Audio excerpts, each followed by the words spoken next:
Assalamualaikum warahmatullahi wabarakatuh. Alhamdulillahirabbil alamin wa bihi nasta'in ala umurid dunya waddin.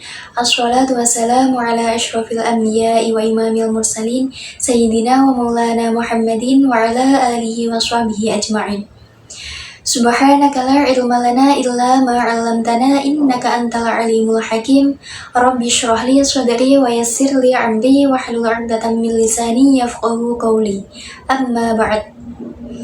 Alhamdulillah, pada hari ini kita diberi kesempatan untuk menjadi bagian dari kita yang mempelajari ilmunya Allah, yang mudah-mudahan menjadi bermanfaat bagi kita semuanya. Baik, teman-teman yang saya muliakan, sebelum memulai mempelajari kitab Ayyuhal Walad kali ini, hendaklah kita mengirimkan Al-Fatihah terlebih dahulu kepada musonif dari kitab ini. Ila hadratin Nabi Mustafa Muhammadin sallallahu alaihi wasallam wa ala alihi wa sahbihi wa azwajihi wa dzurriyyatihi wa ahli baitihi wa sallim, khususan ila ruhi sahibul kitab al-Imam Muhammad bin Muhammad al-Ghazali. Al-Fatihah.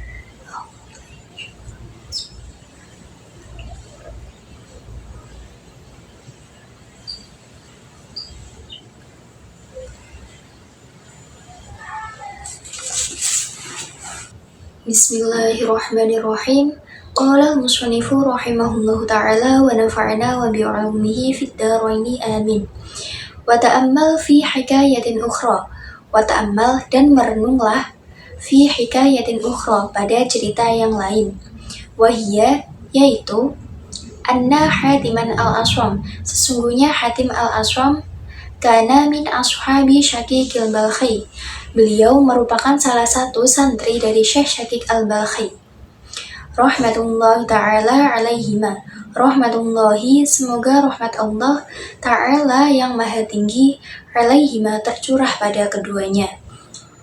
Melalui nasihat dari Imam Al-Ghazali ini, kita diajak untuk merenungkan kisah-kisah teladan para ulama dan juga orang soleh.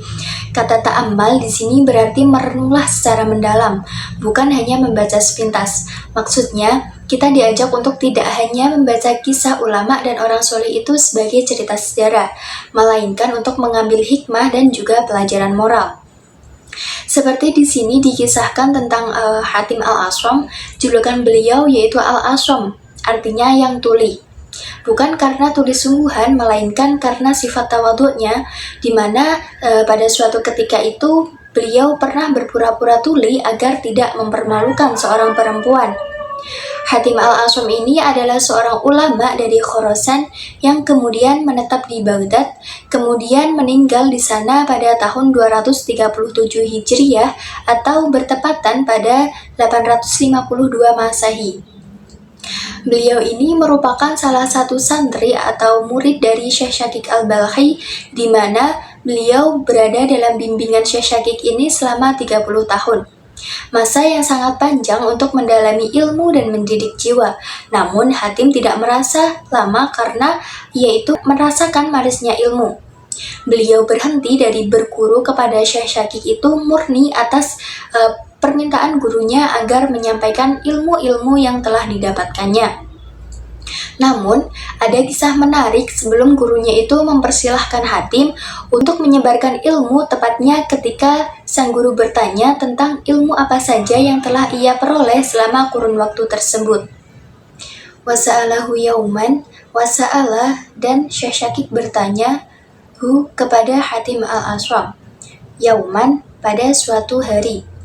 Qala, Syekh Syaqiq berkata, Sahabatani, kamu telah menjadi santriku, mundu thalathina sanatan, selama 30 tahun.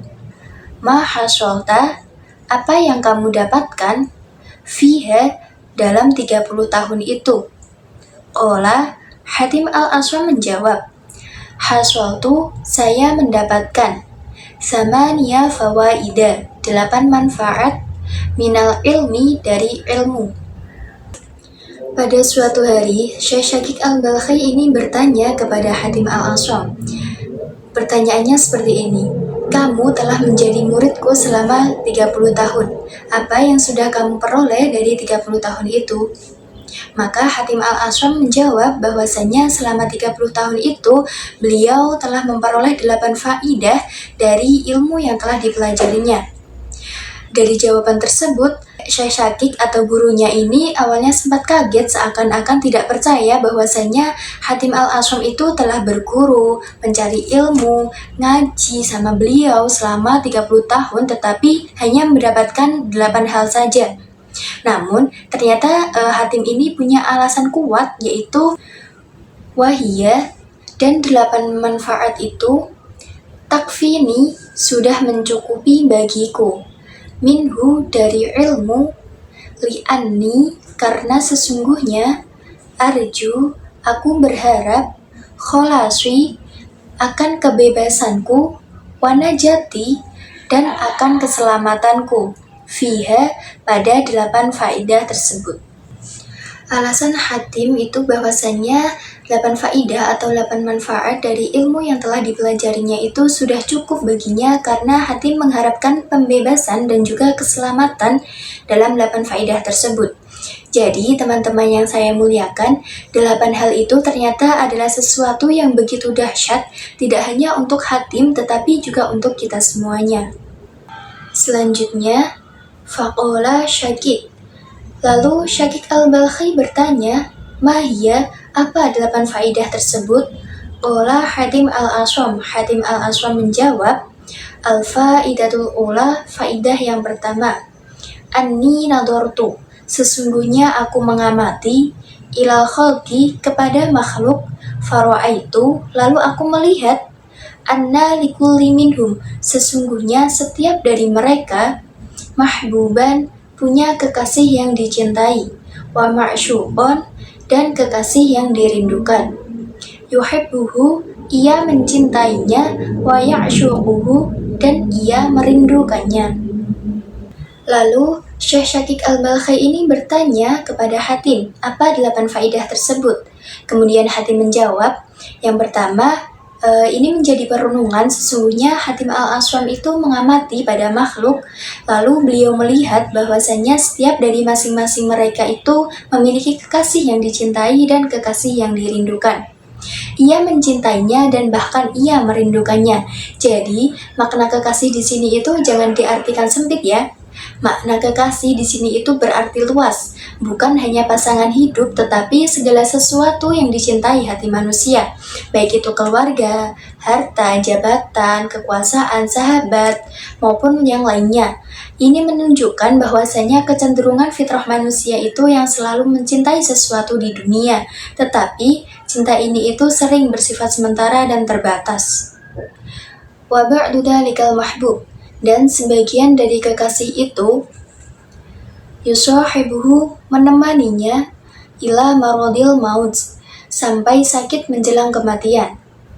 Dari perenungan Hatim al-Ashram ini dijelaskan bahwasanya sebagian kekasih yang dicintai itu ada yang menemaninya hanya sampai sakit menjelang kematian. Artinya sebagian hal yang dicintai manusia itu hanya mampu menyertainya sampai masa sakit sebelum mati. Misalnya, jabatan atau kekuasaan akan ditinggalkan ketika seseorang tidak lagi mampu bekerja. Harta tak bisa dibawa ketika tubuh itu mulai terasa lemah. Dan popularitas serta pujian juga berhenti ketika seseorang terbaring sakit. Jadi, teman-teman yang saya muliakan, cinta terhadap hal-hal duniawi itu bersifat rapuh. Ketika seseorang mendekati ajal, semua itu akan mulai menjauh.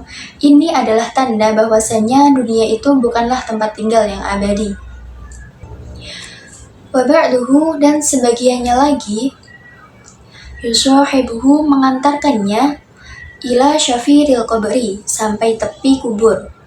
Tsumma yarji'u kulluhu, kemudian semuanya kembali, wa yatsrukuhu, dan meninggalkannya, faridan, dalam keadaan sendiri, wahidan, seorang diri, wala yadkhulu, dan tidak ada yang masuk, ma'ahu, bersamanya, fi qabrihi, dalam kuburnya, minhum, dari mereka yang dicintai, ahadun, dari seorang.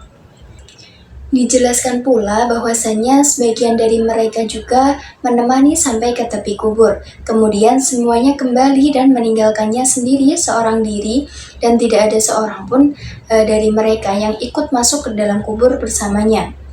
Jadi, teman-teman yang saya muliakan, inilah batas terakhir kekasih duniawi. Keluarga, teman, kerabat hanya akan bisa mengantar ke liang kubur. Setelah itu, mereka kembali. Ketika jasad dimasukkan ke dalam kubur, manusia itu benar-benar akan sendirian, tanpa jabatan, tanpa harta, dan juga tanpa keluarga. Ini mengingatkan bahwasannya perjalanan akhir manusia itu adalah kesendirian total, kecuali amal yang menemaninya.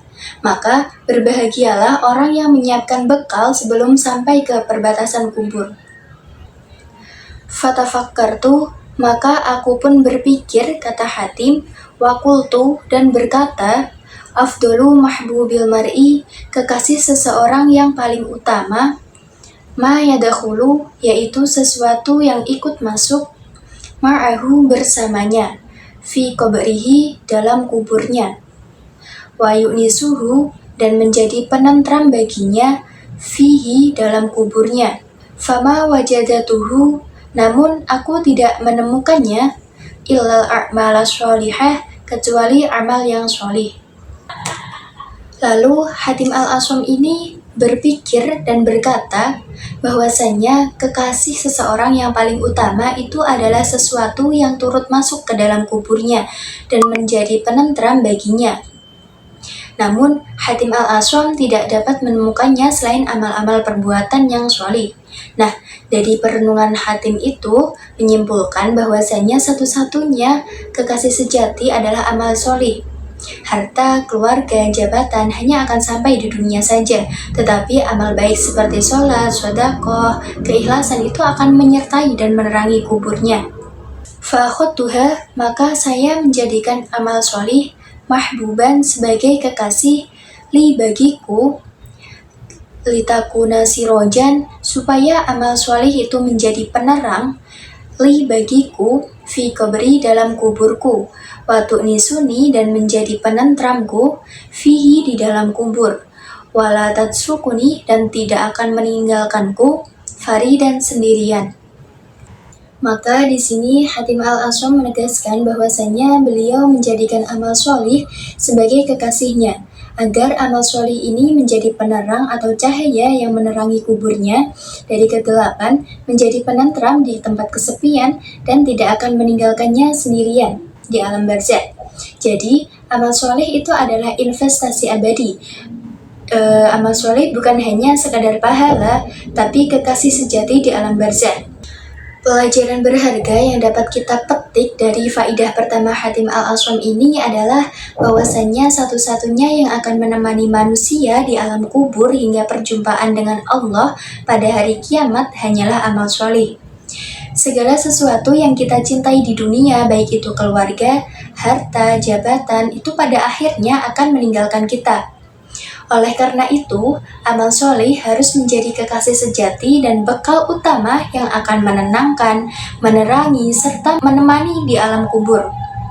Nasihat agung ini juga mengingatkan kita bahwasanya setiap manusia itu kelak akan menghadap Allah dalam keadaan sendiri untuk mempertanggungjawabkan amal perbuatannya. Sebagaimana Allah telah menciptakan kita yang pada awalnya itu seorang diri, maka kita pun akan kembali kepadanya seorang diri. Wallahu a'lam bishawab. Sekian pembahasan kali ini. Semoga bermanfaat untuk kita semuanya, dan semoga kita bisa bertemu pada kesempatan selanjutnya. Kurang lebihnya mohon maaf. Wassalamualaikum warahmatullahi wabarakatuh.